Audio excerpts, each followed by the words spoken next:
Now, with a deep dive into the much-anticipated HS2, please welcome Ian Smith. This month it was announced that HS2 would be delayed by at least 2 more years in an early solid contender for the least surprising headline of the year. Transport Secretary Mark Harbour said this was due to significant inflationary pressure, which is also the main reason for breaking a sex doll. Some knowing laughs. Conservative MP Ian Stewart, the chair of the Transport Select Committee, tabled an urgent question on the revised timetable. I believe the exact phrasing of the question was, "Jesus Christ! When is this all going to end?"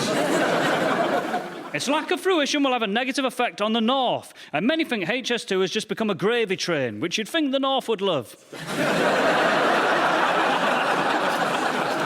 As a bit of background, HS2 was proposed under a Labour government in 2009 and okayed by Boris Johnson, which is the hallmark of an absolute bullshit building project.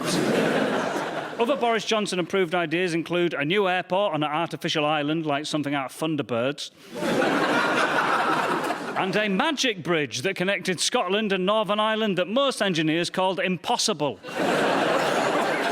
To be fair to Mark Harper, his job is awful. UK Transport Secretary in 2023, a place where the Christmas hymn Little Donkey feels like an aspirational song about functioning transport routes. The last time I got a train up north, there was a pigeon on it.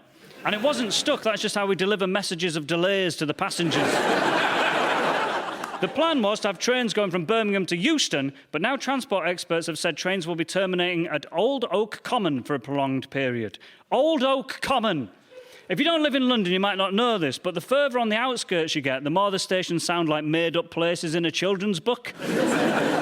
Stuff like Chalfont and Latimer on the Metropolitan line. Chalfont and Latimer. That's not a train stop, that's a detective drama on ITV4. To talk about how these delays are affecting workers, I visited a HS2 construction site.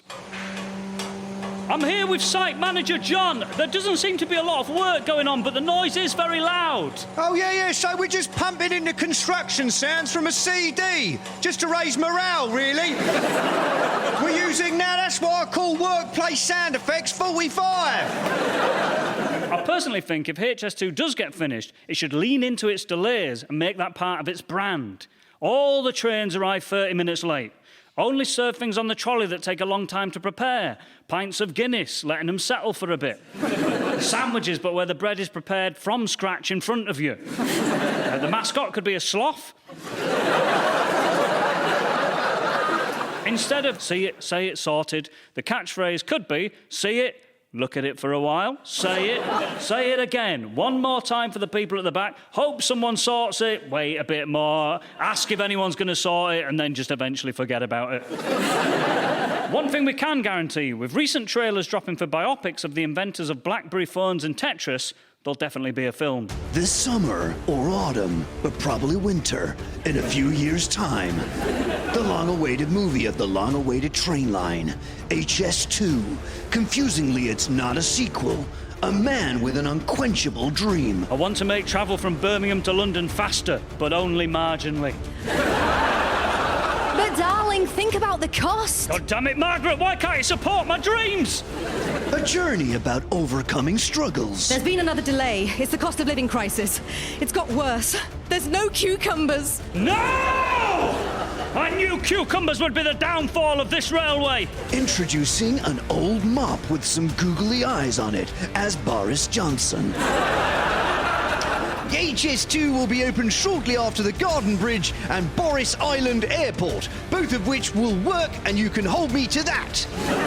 And Andy Serkis as the trains. Come on, I'm ready to go. Presented in full 3D. Book now to ensure disappointment. But really, I can't see HS2 ever being finished. For us, though, it will still be getting made years into our futures and become an odd tourist attraction like the Sagrada Familia in Barcelona. Catalan architect Antoni Gaudi never got the recognition during his lifetime, and maybe that's the same for us and HS2. And while Gaudi died penniless after being struck by a tram, at least the people working on HS2 have guaranteed they won't get hit by any trains. HS2 could be used as a future parable. It's the story of Icarus flying too close to the improved transport links. His wax 16 to 25 rail card melted in the sun. So let's rename it something pretentious that better represents the perpetual construction site / live art project it will become. The folly of British ambition. Because that's what HS2 is, a representation of Britishness. What's more British than trying something and giving up when we realise we're not capable of finishing it? I tried to cook a partridge once. How can I judge HS2 when I've poked and prodded at the simultaneously burnt and raw body of a small bird and instead had to eat all the trimmings without the thing they were meant to trim? Do you know how sad that is, having to respond to the question, what did you have for dinner, Ian, with all the trimmings? So, in the spirit of giving up without any real conclusion, thank you very much. I've been Ian Smith.